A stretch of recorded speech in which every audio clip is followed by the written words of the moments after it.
For further verification থাকলে কি করতে হবে? অনেক দিদিরা আমায় কমেন্ট করে জিজ্ঞেস করছেন। আমিও ঠিক করে জানি না যে ফর ফার্দার ভেরিফিকেশান থাকলে কি করতে হবে, কেন কি আমার নিজেরই ফর ফার্দার ভেরিফিকেশান দেখাচ্ছে। এর আগে আমাকে অ্যাপ্রুভ দেখিয়েছিল, কিন্তু যখন পোর্টালটা ওপেন হলো তখন দেখলাম ফর ফার্দার ভেরিফিকেশান চলে এসেছে। আমি নিজেও জানি না যে কেন এটা এসেছে।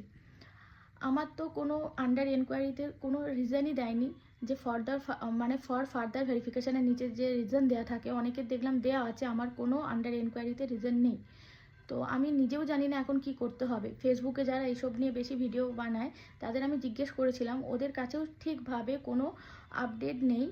তো এখন ওরা এটুকুই বললো যে অ্যাপ্রুভ হওয়ার সম্ভাবনা খুবই বেশি আছে, এখন কিছু না করাই ভালো আপনার। আপনি ক্লেম করবেন না, আপনি অ্যাজ ইট ইজ এরমভাবেই রেখে দিন। তো আমি এখন কিছুই করছি না, এরমভাবেই আছি। তো আপনারা কি করছেন অবশ্যই একটু কমেন্ট করে জানাবেন প্লিজ।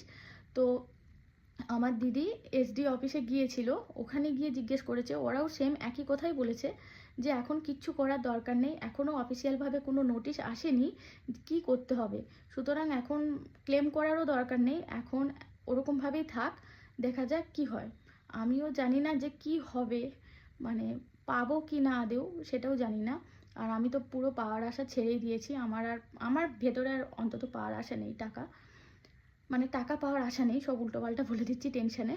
আর টেনশন নিতে চাই না, এখন টেনশন ফ্রি হয়ে থাকতে চাই, টাকার কথা ভুলে যাচ্ছি। তো আপনাদের কি পরিস্থিতি, যে ফর ফার্দার ভেরিফিকেশান থাকলে আপনারা কি করছেন, কি করতে হবে আপনাদের কাছে? যদি কোনো ইনফরমেশান থাকে অবশ্যই একটু কমেন্ট করে জানাবেন, তাহলে আমি খুব উপকৃত হব, আমিও তাহলে সেরকমভাবে স্টেপ নেব।